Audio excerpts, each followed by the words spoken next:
এর আগে বহু আগে একবার আমি চাপাই আসছিলাম, এটা আমার দ্বিতীয়বার আসা।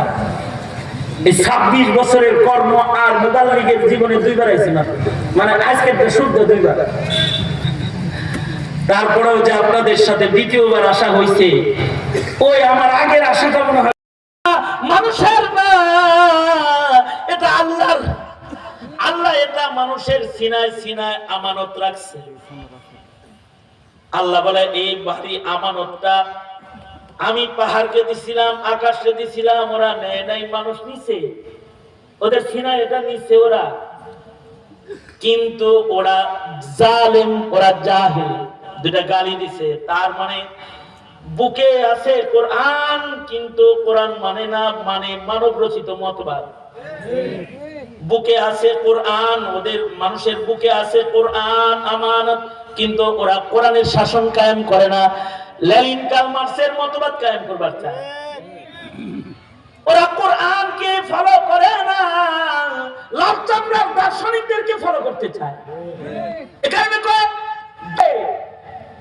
জ্ঞান থাকিতে যে বেবুঝ হয় তারে জাহেল করে। কোরআন ভিতরে আছে কিন্তু কোরআন বুঝে না, কোরআন ভিতরে আমানত আছে কিন্তু কোরআন মানে না, ও জালেম, ও জাহেল। ওর কাছে ইলম থাকতে ও নিজেকে এই ইলম দিয়ে গড়ে না। যে মানুষগুলা কোরআনের শাসন ছেড়ে দেয়, কোরআনের আমানতের খেয়ানত করে, আমানতের খেয়ানত করলে ঈমান নষ্ট হয়ে যায়। লা ঈমান লিমান লা আমানাত লাহু। যারা কোরআনের আমানতের খেয়ানত করে তাদের ঈমান ধীরে ধীরে নষ্ট হয়ে যায়। এইগুলাই নাস্তিক হয়, এইগুলাই মুরতাদ হয়, এগুলোই বেঈমান হয়, এগুলোই সমাজে কাদিয়ানি হয়ে যায়। জন্মায় তো কোরআনের সমাজে, জন্মায় মুসলমানের সমাজে, কিন্তু আমানতের খেয়ানত হওয়ার কারণে এরাই বেঈমান হয়ে যায়। আমরা সবাই এটার দিকে লক্ষ্য করতে পারি না।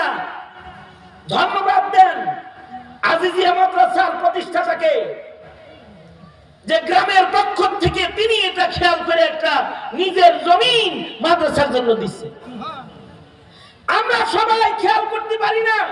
ধন্যবাদ দেন এই সকল আলেমদেরকে যারা এই আমানতের হিফাজত মাদ্রাসায়, মসজিদে, সুন্নত, ফরজ, ওয়াজিবের আমলের মাধ্যমে তারা হিফাজত করতেছে।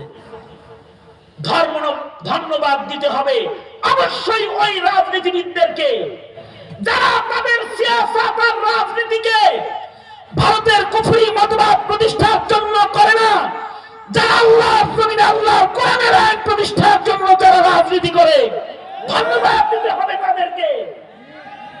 এই যে কাফেলা যারা কোরআনের আমানতের হিফাজতের দায়িত্ব নিয়ে হরকত করে, এরা সমাজের এক শ্রেষ্ঠ আমানতদার ইমানদারের কাফেলা। জাতির দায়িত্ব হলো তাদের সাহায্য করা। এই গ্রামবাসীর দায়িত্ব এই আলেমদেরকে সহযোগিতা করা, তাদের পাশে দাঁড়ানো। আমরা যখন কোরআন থেকে গাফেল, তখন মাসুম বাচ্চার সিনায় আল্লাহর আমানতের কোরআনের আমল, তারা বাচ্চা বয়সের শিশুদেরকে আমল করায়া করায়া আল্লাহর কালামের রংকে, আল্লাহর পছন্দকে মানুষের ভেতরে বাস্তবায়ন করার মেহনত করতেছে। এই মেহনত, এইটাই জমিনের হায়াত।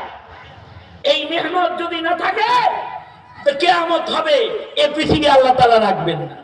তাহলে বলুন, কোরআনের আমানতের হক আদায় করা কি খালি হুজুরদের আর দিনদারদের দায়িত্ব, না গোটা মুসলিম মিল্লাতের দায়িত্ব? গোটা মুসলিম মিল্লাতের দায়িত্ব। এই আমানতের হিফাজত যারা করবেন, আল্লাহ তাদেরকে জালেম বলেছেন, তাদেরকেও জাহেল বলেছেন। শুধু আমানতের হিফাজত না করলেই যদি জালেম হয়, তাইলে যারা কোরআনে মিটাইতে যায় তারা কি শুধু জালেম না অন্য কিছু? সুতরাং মাদ্রাসার পক্ষে থাকবেন তো ইনশাআল্লাহ? আলেম ওলামার বিপক্ষে না পক্ষে থাকতে হইব? আছেন তো ইনশাআল্লাহ? এই দেশে যদি কোরআনের শাসন কায়েমের জন্য যদি ডাক দেওয়া হয়, ময়দানে ঝাঁপায়া পড়তে রাজি তো ইনশাআল্লাহ? কারা কারা রাজি? হাত তুলি তো দেই। ইনশাআল্লাহ, মাশাআল্লাহ, আল্লাহ কবুল করুক, আমিন বলেন। আরো জোরে বলেন আমিন। আমিন। জিন্দাবাদ, জিন্দাবাদ। শুনেন, এই দেশে কিছু ফরিজা দায়িত্ব আছে আমাদের, কিছু ফরিজা দায়িত্ব। ফরিজাই দায়িত্বগুলো যতদিন পর্যন্ত কোরআনের শাসন কায়েম না করা হবে ততদিন আদায় হবে। ফরিজা কি?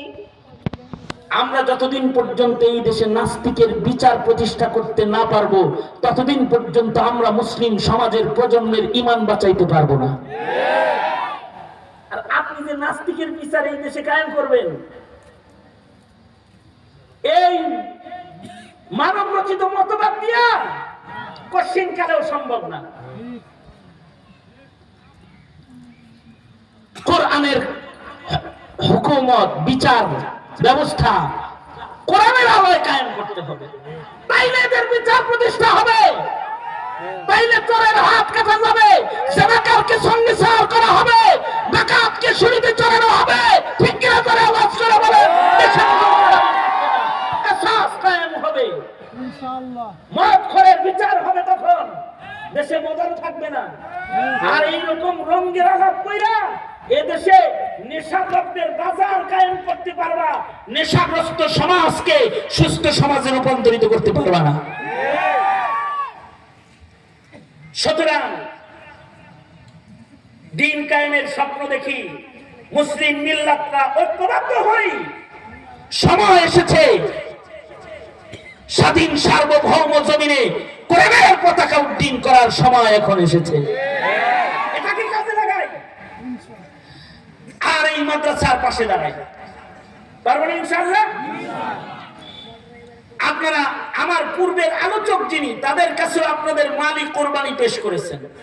আমি দোয়া করি আল্লাহ তাআলা আপনাদের মাদ্রাসা এবং আপনাদের কোরবানিকে কবুল করুক। এখনই দোয়া করব। আমি মুসাফির, লম্বা সফর, কুমিল্লা থেকে সফর করে আমি এখানে আসছি, আবার এখান থেকে সফর করে কালকে আমার সিলেট পৌঁছতে হবে। আগামীকালকে প্রোগ্রাম সিলেটে। আমি চাঁপাইনবাবগঞ্জে এই জীবনে দ্বিতীয়বার আইলাম। আপনারা অনলাইনে হয়তো আমার বয়ান শুনছেন আগে। আর যখন হাসিনা দামাত বারকাতুহ জেলে রাখছিল তখনও আমার আলোচনা শুনছেন পত্র পত্রিকায়, ঠিক না? হাসিনা দামাত বারকাতুহ।